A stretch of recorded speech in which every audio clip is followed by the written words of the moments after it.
የመድፈኞቹ ወሳኝ ተጫዋች ማርቲን ዙቤሜንዲ በቀድሞ የባርሴሎና አሰልጣኝ ዣቪ እንደዚሁም የቀድሞ የባርሴሎና ተጫዋች ማለት ነው ከፍተኛ አድናቆት ተችሮታል።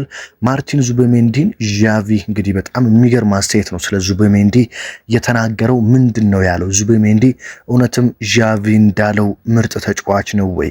በሌላ በኩል አርሰናል ዘንድሮ የመጀመሪያውን ሻምፒዮንስ ሊግ የሚያሳካበት አመት ነው። ሁላችሁም የአርሰናል ደጋፊዎች ተዘጋጁ ሲል እንግዲህ የቀድሞ የአርሰናል ተጫዋች ፓትሪክ ቬይራ ተናግሯል። በጣም ደስ የሚሉ ሐሳቦችን ለአርሰናል ተጫዋቾችና ለአርቴታ ደግሞ ምክሩን ለግሷል። ዋንጫው እንዴት መምጣት እንዳለበት ማለት ነው። እነዚህንና ሌሎች የዕለቱን ወሳኝ ስፖርታዊ መረጃዎች ወደ እናንተ አደርሳለሁ። በተለይ ስለ ሻምፒዮንስ ሊግ ቬራ ያነሳውን እናነሳና አርሰናል ዘንድሮ ትክክለኛ ቁመና ላይ ሻምፒዮንስ ሊጉን ለማሳካት እንደሚገኝ የምናነሳ ነው የሚሆነው። አዲስ የሆናችሁ ሰብስክራይብ በማድረግ መድፈኞቹ አርሰናሎችን የተመለከቱ ወሳኝ መረጃዎችን በየዕለቱ ማግኘት ትችላላችሁ ማለት ነው። በቀጥታ እንግዲህ ወደ መረጃዎቹ ስወስዳችሁ የቀድሞ የባርሴሎና ተጫዋችና አሰልጣኝ የነበረው ዣቪን እንግዲህ ብዙዎቻችሁ ታውቁታላችሁ ብዬ አስባለሁ። በተለይ በባርሴሎና በተጫዋችነት ጊዜው በመሃል ሜዳ ላይ የነበራቸው ከነ ኢኔስታ ከነ ቡሽኬት ጋር የነበራቸው ጥምረት በብዙዎች ዘንድ የሚደነቅ በጣም ምርጥ የመሃል ሜዳ ተጫዋች እንደሆነ እናውቃለን።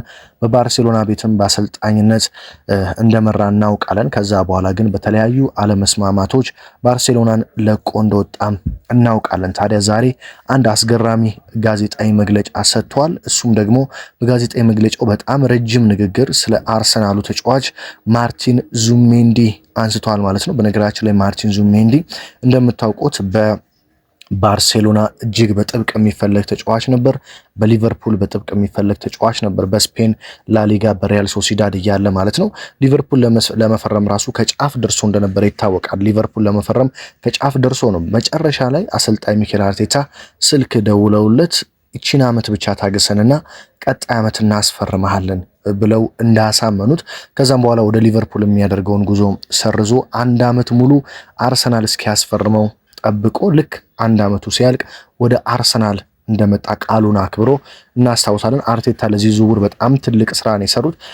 ታዲያ ከሊቨርፑል በተጨማሪ እዛው የስፔኑ ኃያል ክለብ ባርሴሎና በጥብቅ ይፈልገው ነበር ማርቲን ዙቤሜንዲን።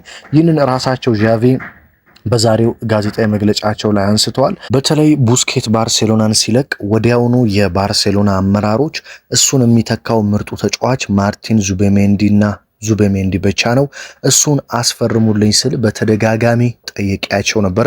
እነሱ ግን ዙቤሜንዲን ማስፈረም አንችልም ሲሉ መልሰውልኛል። ባርሴሎናን ከለቀኩባቸው ትልቅ ምክንያቶች አንዱ የማርቲን ዙቤሜንዲ አለመምጣት ነው። እሱ በአሁኑ ሰዓት በዓለማችን እጅግ ምርጡ የ6 ቁጥር ተጫዋች ነው።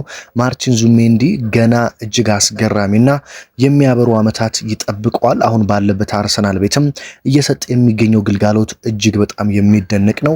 አስቡት፣ በመጀመሪያ ዓመቱ እንግሊዝ ፕሪሚየር ሊግን የመሰለ ከባድና የአካል ፍትጊያ ወዳለው ሊግ ሄዶ በመጀመሪያ ዓመቱ እያሳያለውን ብቃት ተመልከቱ። አርሰናል ፕሪሚየር ሊጉን በ7 ነጥብ እየመራ ይገኛል። ለዚህም ደግሞ አንድ አካል ነበር ማርቲን ዙቤሜንዲ። በሻምፒዮንስ ሊግ መሪ ሆነው ሲያልፉ ዙቤሜንዲ አካል ነበረ። በተለያዩ የሀገር ውስጥ ዋንጫዎችም እስከ ፍጻሜ ሲደርሱ ማርቲን ዙቤሜንዲ የዚህ ቡድን አካል ነበረ። አሰልጣኝ ሚኬል አርቴታ ዙቤሜንዲን በማግኘታቸው እጅግ እድለኛ ናቸው። ይህ ተጫዋች ገና በመጀመሪያ ዓመቱ እንደዚህ ማሳለፍ ከቻለ ቀጣይ 2 እና 3 ዓመታት ሊጉን እየለመደና ፕሪሚየር ሊጉን እየተዋሃደ ሲመጣ እንዴት አይነት አስደናቂ ተጫዋች ሊሆን እንደሚችል አስቡ ሲል እንግዲህ ዣቪ ለማርቲን ዙቤሜንዲ ያለውን እጅግ አስደናቂ አድናቆቱን ገልጾለታል ማለት ነው። በነገራችን ላይ ብዙ የአርሰናል ደጋፊዎች ብዙ ጊዜ እኔ የምመለከታቸው ችግሮችን አያለው በደጋፊዎች ዘንድ። ምንድናቸው እነዚህ ችግሮች? አርሰናል ሲሸነፍ ተጫዋች መተቸት ጥሩ ነው። ነገር ግን አንድ ጨዋታ አርሰናል ሲሸነፍ ያ ተጫዋች የተለያዩ ስህተቶችን ሊሰራ ይችላል። ታዲያ ያ ተጫዋች አርሰናልን መልቀቅ አለበት፣ ወደ ተቀያሪ ወንበር መውረድ አለበት፣ በቃ አያስፈልግም የሚሉ ሀሳቦችን ሲሰጡ እመለከታለሁ። ነገር ግን እግር ኳስ በጣም ረጅም የውድድር ዓመት ነው። ፕሪሚየር ሊግ በጣም ረጅም የውድድር ዓመት ነው። ማርቲን ዙቤሜንዲ ስህተቶችን ሰርቷል። በዘንድሮ የውድድር ዓመት በጣም በርካታ ስህተቶችን ሰርቷል። ለምሳሌ አርሰናል በሊቨርፑል ሲሸነፍ የመጨረሻዋ ግብ የተቆጠረችው ኳስ ቅጣት ምቷ የሰራት ፋውል እሱ ነው። ነገር ግን ያንን ፋውል ሰርቼ ቅጣት ምቱ ይገባል ብሎ ሊያስብ አይችልም ተጫዋች። ሁለተኛ በማንቸስተር ዩናይትድ አርሰናል ሲሸነፍ 1-0 እየመራ የመጀመሪያዋ ግብና ዩናይትድን ወደ ጨዋታ የመለሰችውን ኳስ እንግዲህ ለራያ ያሰጣሉ ብሎ የተሳሳተው ይሄው ማርቲን ዙቤሜንዲ ነው። በቶተናም ጨዋታም ተመሳሳይ ስህተት ሰርቷል። ነገር ግን እንደዚህ አይነት ስህተቶች እጅግ በጣም ያጋጥማሉ። ዴቪድ ራያን ተመልከቱ። ዴቪድ ራያ በብራይተኑ ጨዋታ መጀመሪያ ላይ ምን አይነት ስህተት ነበር የሰራው? ጋብሪኤል ማጋሌሽ ያቺን ኳስ ባያወጣ ኖሮ በጣም ዋጋ የምታስከፍል ስህተት ሰርቶ ነበር። ነገር ግን መጨረሻ ላይ ደግሞ እንዴት አድርጎ ምን አይነት ኳሶችን ሲያድን እንደነበር አይተናል። በዛች ኳስ ምክንያት ዴቪድ ራያ ከዛ በፊት በነበሩ ጨዋታዎች በቼልሲው ጨዋታ፣ በቶትናም ጨዋታ ያዳናቸውን አስደናቂ ኳሶችን ደግሞ መደበቅና የተጫዋች አያስፈልግም ማለት አንችልም። ስለዚህ በእግር ኳስ ሜዳ ላይ ተጫዋቾች ስህተት ይሰራሉ። ስህተት የእግር ኳስ አንድ አካል ነው። ያንን ስህተት በምን አይነት መንገድ እናርመዋለን የሚለው ነው ዋና ጉዳይ መሆን የለበት። ማርቲን ዙቤሜንዲ በመጀመሪያ ዓመቱ በአርሰናል ቤት የሰራው ስራ እጅግ በጣም ከሚነገርለት በላይ ነው። አርሰናል አሁን ላለበት ወጥ አቋም፣ አርሰናል አሁን ላለበት የመከላከል ጥንካሬ፣ ጨዋታዎችን በቀላሉ አለመሸነፍ ትልቁ አንደኛው ሚስጥር ማርቲን ዙቤሜንዲ ነው። ይህንን ሁላችሁም ልትረዱት የሚገባ ጉዳይ ነው። በተለይ ከቅርብ ጊዜ ወዲህ እየደከመው መጥቷል። ፕሪሚየር ሊግ ለመጀመሪያ ጊዜ እየተጫወተ የሚገኘው በስፔን እያለ በአመት ውስጥ እንደዚህ አይነት ጨዋታዎችን አድርጎ አያውቅም። እንደዚህ አይነት ብዛት ያላቸውን ጨዋታዎች የተጫዋች በታሪኩ አድርጎ አያውቅም። ሪያል ሶሲዳድ የሚጫወተው ስፔን ላሊጋ ነው ወይ ከዛም በኋላ የነ ኮፓ ዴላሪ አይነት ዋንጫዎችን ነው። በሳምንት አንዴ በወር 4 እና 5 ጨዋታ ብቻ የሚያደርግ ተጫዋች ነው።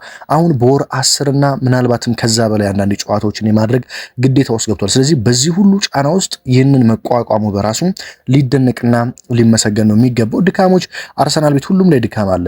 ጁሪያን ቲምበርን ብትመለከቱ ድካም አለ። እንደነ ዴክላን ራይስን ብትመለከቱ ድካም አለ። ሌሎች ተጫዋቾችን ብታዩ በድካም ምክንያት እንዴት እየተጎዱ እንዳሉ ተመልክተናል። ስለዚህ እነዚህ ድካሞች የሚጠብቁ ናቸው። በተለይ የመጀመሪያ ዓመቱ ለሆነ ሰውና እንደዚህ በርካታ ጨዋታዎችን አድርጎ ለማያውቅ ሰው እጅግ በጣም ከባድ እንደሆነ እናውቃለን። ፕሪሚየር ሊግ ማርቲን ዙቤሜንዲ ግን በአርሰናል ቤት እጅግ በጣም አስደናቂ የውድድር ዓመት እያሳለፈ ነው። አርሰናል ፕሪሚየር ሊጉን የሚያሳካ ከሆነ እንግዲህ በመጣ በመጀመሪያ ዓመቱ ፕሪሚየር ሊጉን ያሳካል ማለት ነው። ስለዚህ የእሱ አስተዋጽኦ ምን ያህል እንደሆነ በዚህ ልትመለከቱ ትችላላችሁ። በተለይ ክረምት ላይ ብዙዎች ቶማስ ፓርቴ አርሰናልን ሲለቅ በጣም ደንግጠው ነበረ።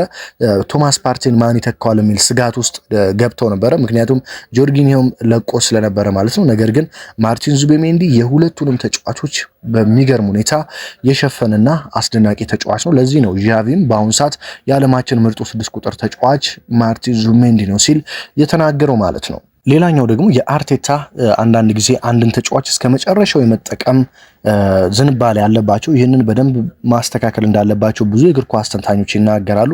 በተለይ እንደዚህ ወሳኝ ቦታው ማርቲን ዙቤሜንዲ ተጎዳ ማለት በጣም ትልቅ ኪሳራ ነው የሚሆነው። ስለዚህ በተለይ አርቴታ ይህ ተጫዋች ሲደክም አሁን በብራይተኑ ጨዋታ ያደረጉት ነገር እጅግ በጣም ያስደነቀ ለዛ ነው። ከዛ በፊት እንደዚህ አይነት ድፍረቶችን አይወስዱም ነበር። ነገር ግን በብራይተኑ ጨዋታ ዙሜንዲ እንደደከመ ሲመለከቱ ወዲያውኑ ቀይረው ክርስቲያን ኖርጋርድን አስገብተውታል። ስለዚህ ዙሜንዲ በጣም ጥሩ ተጫዋች ነው፣ ግን ሲደክመው መቀየርና ማረፍ አለበት። ዙሜንዲ በብራይተኑ ጨዋታ ተቀይሮ ወጥቶ ረፍት አድርጓል። በኤፍኤ ካፑም ጨዋታ ረፍት አድርጓል። አሁን ከአንድ ሳምንት ረፍት በኋላ ነው ሮብ በሻምፒዮንስ ሊጉ ጨዋታ የሚመለሰው። ስለዚህ እንደዚህ አይነት ረፍቶችን የሚያገኝ ከሆነ ተጫዋች ገና ከዚህ በላይ በአርሰናል ቤት በጣም ደምቆ እንደምታዩት በእርግጠኝነት መናገር እችላለሁ። ሌላኛው እንግዲህ የአርሰናል የቀድሞ ተጫዋች ፓትሪክ ቬይራ ለአርሰናል አሰልጣኝ ሚኬል አርቴታ ለተጫዋቾች እጅግ በጣም ወሳኝ መልእክትን ነው ያስተላለፈው። ምክር ቢጤ ነው የተናገረው። አንድ ነገርም በእርግጠኝነት ተናግሯል። ምንድን ያለው? አርቴታና የአርሰናል ተጫዋቾች ያለምንም ፍርሃትና በከፍተኛ በራስ መተማመን አሁን እየሄዱ ባሉበት መንገድ ከቀጠሉ አርሰናል በታሪኩ አሳክቶት የማያውቀውን ባለሁለት ትልልቅ ጆሮ ዋንጫ ሻምፒዮንስ ሊግን ወደ ኤምሬትስ አርቴታና አሁን ያለው የአርሰናል ስብስብ በእርግጠኝነት ያመጡታል። ሁሉም ነገር በእጃቸው ነው ሲል ተናግሯል ፓትሪክ ቬይራ። አክሎም በአሁኑ ሰዓት በአውሮፓ አርሰናልን ሊያሸንፍና ሊገዳደር የሚችል ቡድን አለ ብዬ አላስብም። አርሰናል በአሁኑ ሰዓት በአውሮፓ እጅግ ምርጡ ቡድን ነው። ምርጡ ቡድን ነው ስል ደግሞ እጅግ በጣም በብዙ ርቀት ከቡድኖች ይሻላል። በመከላከሉ፣ ኳስ በመያዙ፣ በመሃል ሜዳ ጥምረት፣ በማጥቃቱም ጭምር በአሁኑ ሰዓት አርሰናል ከየትኛውም ቡድን የተሻለ ቡድን ነው። ጨዋታን አሸንፎ ለመውጣት ከየትኛውም ቡድን የተሻለ አድቫንቴጅ ያለው ክለብ ለኔ አርሰናል ነው ሲል የተናገረ ሲሆን በተለይ በሻምፒዮንስ ሊጉ ዘንድሮ ዋንጫውን እንደሚያሳኩት እጅግ በጣም እርግጠኛ ነኝ። እነሱ ብቻ በስነ ልቦና ጥንካሬያቸው በአሸናፊነት መንፈስና ያለ ፍርሃት ከተጫወቱ ይህንን ዋንጫ የማያሳኩበት መንገድ የለም ሲል ፓትሪክ ቬራ ከሮቡ አርሰናል ከባየር ሊቨርኩሰን ጋር ከሚያደርገው ጨዋታ በፊት ተናግሯል። አክሎ ምንድነው ያለው? አርሰናል እስከ ግማሽ ፍጻሜ በቀላሉ እንደሚደርስ አስባለሁ። ባየር ሊቨርኩሰንን አሸንፎ ያልፋል። በቀጣይ ደግሞ ከስፖርቲንግ እና ከቦዶ ግሊምት የሚደርሰውን ቡድን በእርግጠኝነት አሸንፎ አራቱን ይቀላቀላል። እዛ ጋር የሚያገኘው ቡድን ደግሞ የዋንጫ ጉዞውን ይወስናል። ነገር ግን አርሰናል ለሻምፒዮንስ ሊግ ፍጻሜ የሚደርስ ከሆነ ዋንጫውን እንደሚያሳካ በእርግጠኝነት መናገር እችላለሁ ሲል ፓትሪክ ቬራ ተናግሯል ማለት ነው። በነገራችን ላይ በርካታ የአርሰናል የቀድሞ ተጫዋቾች ዘንድሮ አርሰናል ሻምፒዮንስ ሊጉን እንደሚያሳካም በከፍተኛ እምነት እየገለጹ ነው የሚገኙት። ምክንያቱም አርሰናል በተለይ በዋንጫ ጨዋታዎች እያሳየ ያለው አቋም እጅግ በጣም አስደናቂ ነው። ምክንያቱም በካራቦ ካፕ፣ በኤፍኤ ካፕ እንደዚሁም ደግሞ በሻምፒዮንስ ሊግ ያደረጋቸውን እያንዳንዱን ጨዋታ አርሰናል ያለምንም ሽንፈት እያንዳንዱን ጨዋታ በማሸነፍ ነው ማጠናቀቅ የቻለው ማለት ነው። አርሰናል በሻምፒዮንስ ሊጉ በምድብ ጨዋታ ሁሉንም ጨዋታዎች ድል አድርጓል። አትሌቲኮ ቢልባውን አሸነፈ። አርሰናል በሻምፒዮንስ ሊግ ኦሎምፒያኮስን አሸነፈ። አትሌቲኮ ማድሪድን አሸነፈ። ስላቪያ ፕራግን አሸነፈ። ባየር ሙኒክን አሸነፈ። ክለብ ብሩጅን አሸነፈ። ኢንተር ሚላንን አሸነፈ። እንደዚሁም ካይራት አልማቲን አሸነፈ። ወደ ኤፍኤ ካፕ ስንመጣም ሶስቱንም የኤፍኤ ካፕ ጨዋታዎችን ድል አደረገ።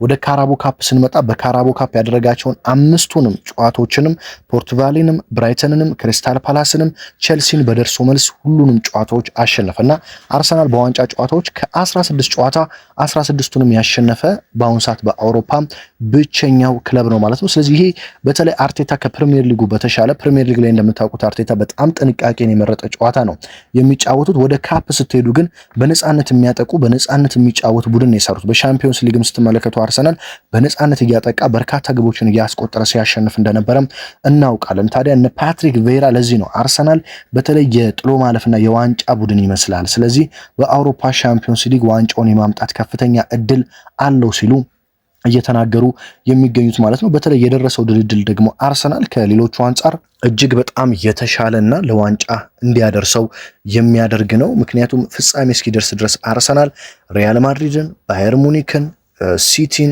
ፓሪስን ጀርሜንን፣ ቼልሲን የመሳሰሉ ቡድኖችን አያገኝም። አርሰናል ከዛ በፊት ሊያገኝ የሚችለው ትልቅ ቡድን ባርሴሎናን ነው በአንድ ምድብ ውስጥ ስላሉ ማለት ነው። አትሌቲኮ ማድሪድን ከዚህ በፊት አሸንፎታል 4-0። ቶተንሃምንም አርሰናል ዘንድሮ 8-2 አሸንፎታል። ስለዚህ ኒውካስትልም በዚህ በኩል ያሉ ቡድኖች ናቸው። ስለዚህ መድፈኞቹ ለፍጻሜ የመድረሳቸው እድል እጅግ በጣም ሰፊ ነው። በተለይ ባርሴሎና አስቀድሞ በነ ኒውካስትል ወይ በነ ቶተንሃም እና በአትሌቲኮ ማድሪድ የሚወድቅ ከሆነ አርሰናሎች ፍጻሜ መድረሳቸው እድል በጣም ይሰፋል። ከባርሴሎና ጋር ግን 4 ውስጥ የመገናኘታቸው እድል እጅግ በጣም ሰፊ ነው ማለት ነው።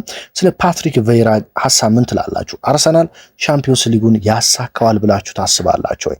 በሻምፒዮንስ ሊግ በጣም ትልልቅ ቡድኖች አሉ።